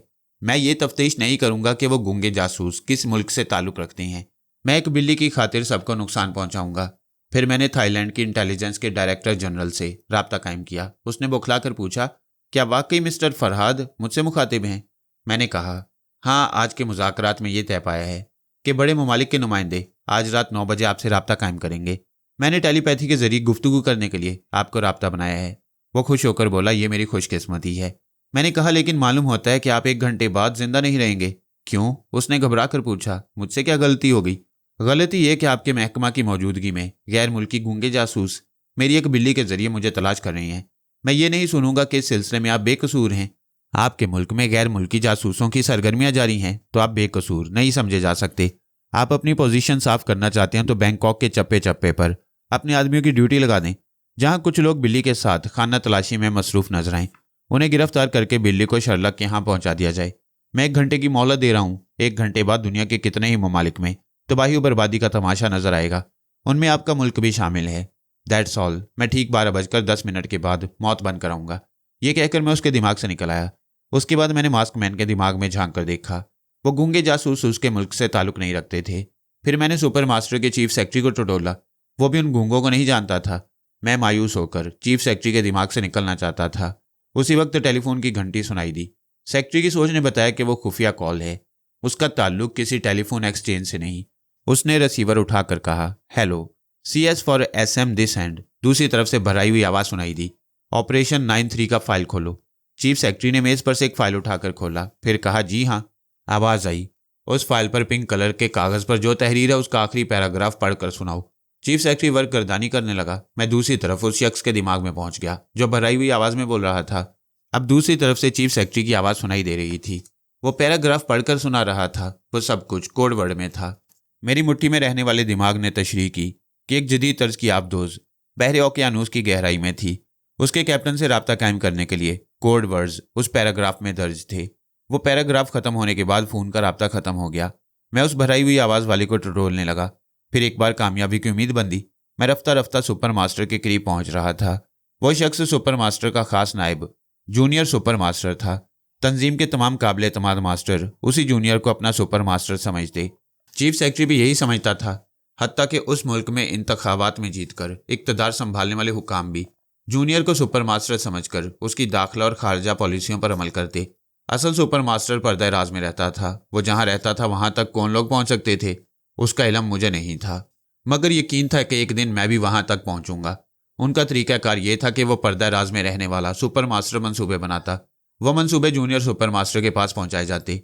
वो जूनियर सुपर मास्टर दुनिया के तमाम ममालिक में फैली हुई तंजीम के मास्टरों से उस मंसूबे पर अमल कराता।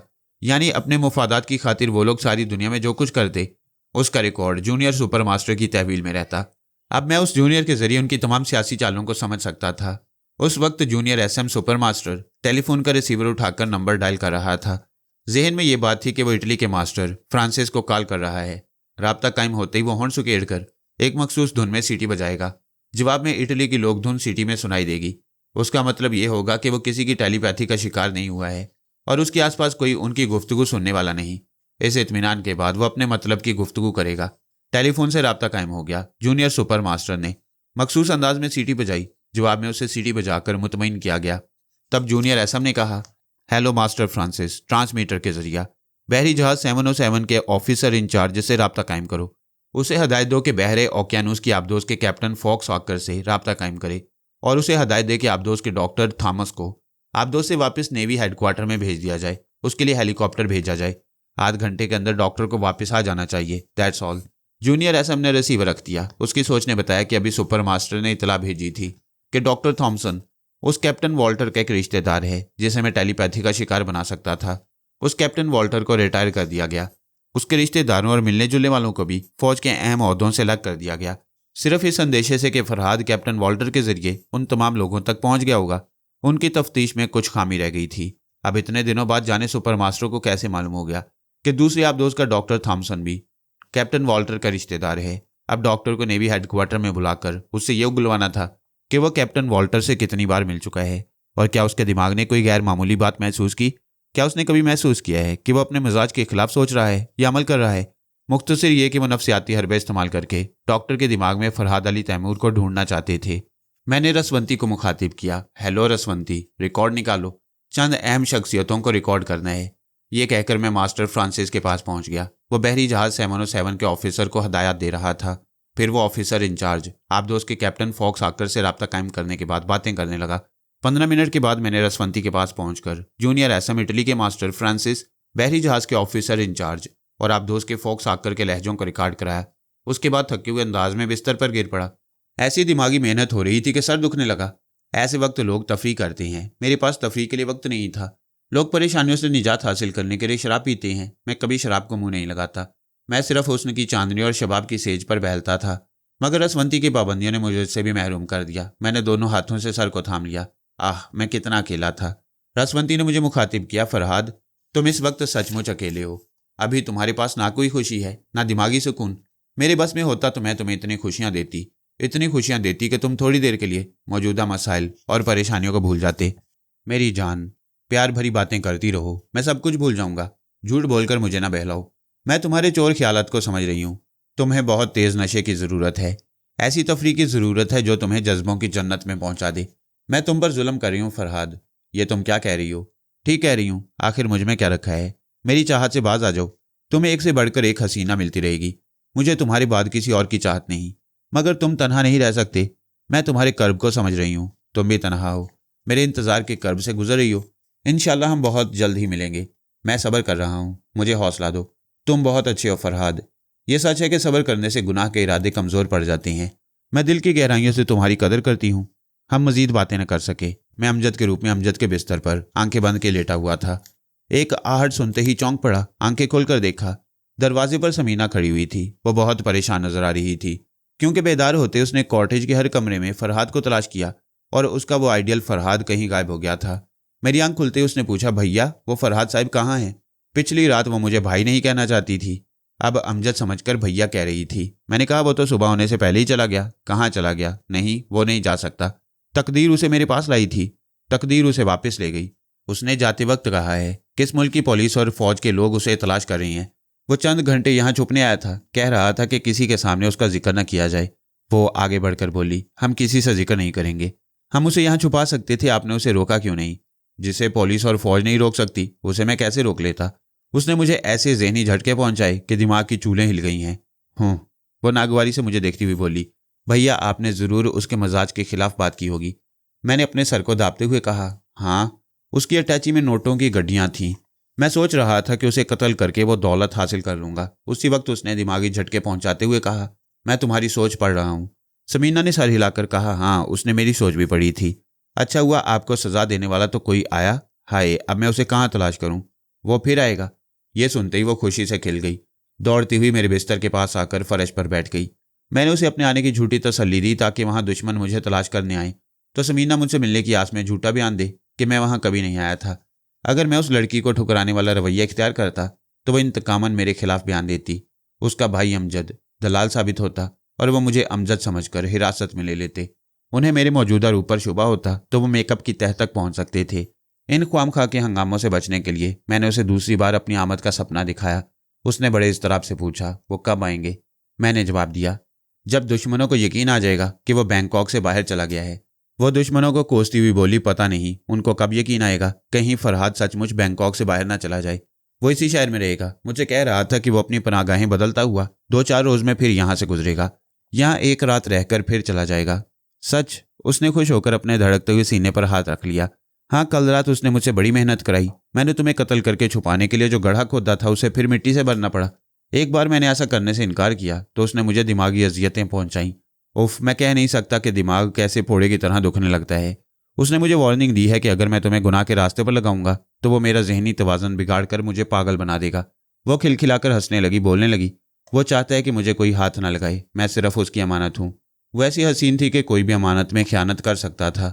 थोड़ी देर पहले मैं एक हसीन साथी की ज़रूरत महसूस कर रहा था, मगर समीना के लिए मेरे जहन में एक मुकद्दस रिश्ते का ख्याल आ गया था और वो ख्याल पत्थर की लकीर था। मैंने उसे कहा, पता नहीं वो तुम्हें क्या समझता है, जो दौलत में उसे कत्ल करके हासिल करना चाहता था, तुम्हारे लिए वो सारी दौलत छोड़ कर गया है। वो उछल कर खड़ी हो गई। कहाँ है वो दौलत? आपने मुझे पहले क्यों ना बताया? याद रखें, आप मेरा हक छीनेंगे तो फरहाद आपको जिंदा नहीं छोड़ेगा। मैंने कान पकड़कर कहा, मेरी तौबा, मेरी क्या मजाल कि अब मैं तुमसे दुश्मनी करूं। मैंने अब तक तुम पर जो ज्यादतियां की हैं उसके लिए मुझे माफ़ कर दो। वो नागवारी से बोली, जाओ, माफ़ कर दिया, बताओ वो दौलत कहाँ है? मैंने अमजद की अलमारी की चाबी देते हुए कहा, मेरी अलमारी में है। वो चाबी लेकर वहां से भागती चली गई। उस वक्त रसवंती की सोच ने मेरे दिमाग को चूम लिया। कहने लगी, मेरे देवता, तुम परस्तिश के काबिल हो। ऐसी तड़पाने वाली तन्हाई में एक लड़की तुम्हारे करीब है और तुम उससे मुकद्दस रिश्ता कायम कर रहे हो। मैंने कहा, बहसीयत इंसान मुझ में हवस है, हवस परस्ती नहीं है। हाँ, मुझे यकीन हो गया है। अलहदा मुमलिकत का फैसला जल्द करो फरहाद। मैं तुम्हारे कदमों में आना चाहती हूँ, मुझसे यहाँ रहा नहीं जाता। नहीं, थोड़ा और इंतज़ार, मिलन की घड़ी आने ही वाली है। आज रात देखना कितने ही ममालिक हमारी तरफ दोस्ती का हाथ बढ़ाएंगे। मरियम बेनी और शर्लक जुगराफियाई मालूमात के साथ मशवरे देंगे कि हमारे लिए कौन सा इलाका मुनासिब होगा। इंशाल्लाह कल दुनिया के सारे अखबारात एक नई मुमलिकत के क़याम के सिलसिले में ज़मीन में शाया करेंगे। इतने में समीना वापस आ गई। वह बहुत खुश थी। कहने लगी, डैडी के मरने के बाद मैंने पहली बार इतनी रकम इकट्ठी देखी है। खुदा का शुक्र है कि आप फरहाद के खौफ से इस दौलत को हाथ नहीं लगाएंगे, मगर मैं आपकी ज़रूरतों का ख्याल रखूंगी। आप तो पीने के आदी हैं, शराब के बगैर नहीं रहेंगे। ये लीजिए $5, मैं बाजार से खाने का सामान खरीदने जा रही हूँ।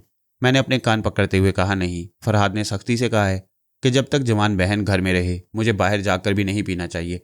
मैं चुप कर पीऊँगा तो वो मेरा दिमाग उल्टा देगा। वो कहका लगाकर बोली, फरहाद ने आपको आदमी बना दिया है। वह हंसती हुई कॉटेज के बाहर गई।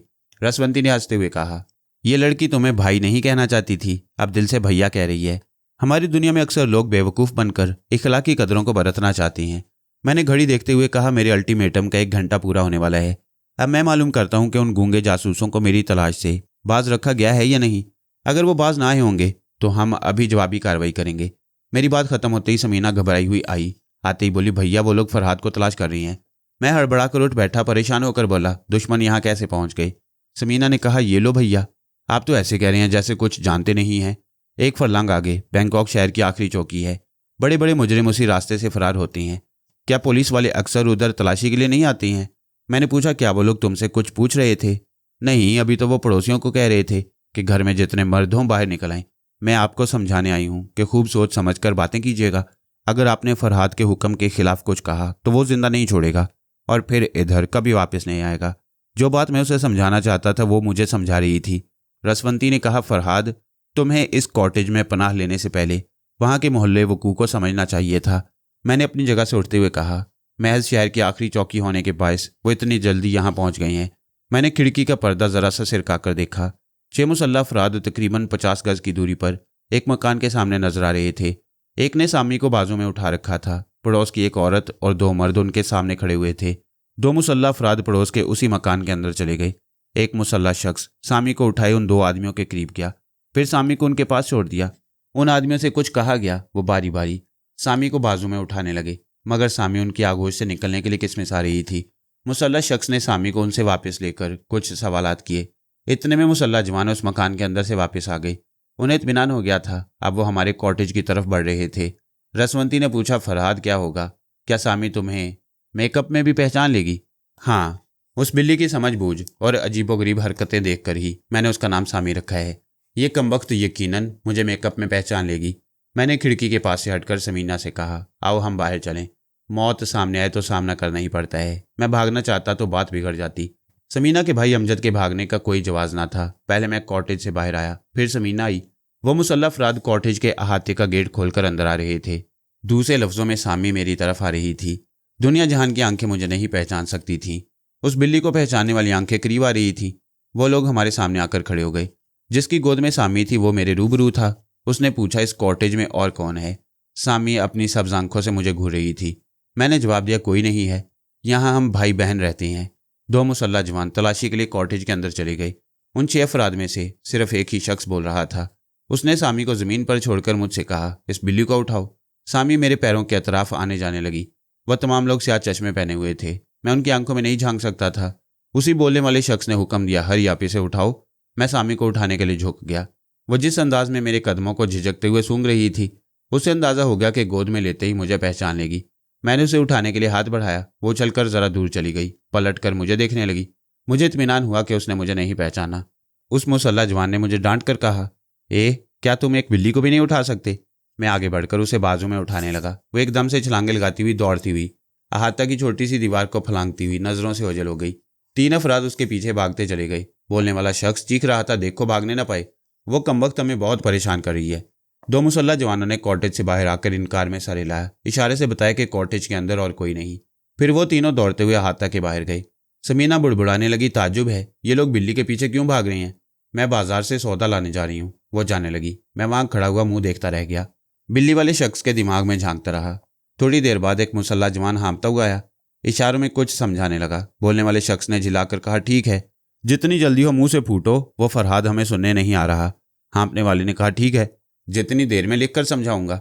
वो बिल्ली उस कार में दूर जा चुकी होगी, जल्दी गाड़ी स्टार्ट करो। वो सब गाड़ी में बैठने लगे। वो बोल रहा था, अगले मोड़ पर जो सड़क म्यूजियम की तरफ जाती है, वहां से एक कार गुजर रही थी। वो बिल्ली दौड़ती हुई उसकी छत पर पहुंच गई। मैंने चीखकर कार रोकने के लिए कहा। शायद ड्राइवर ने नहीं सुना। मैंने रिवॉल्वर निकालकर उसके पहिए को ब्रस्ट करना चाहा।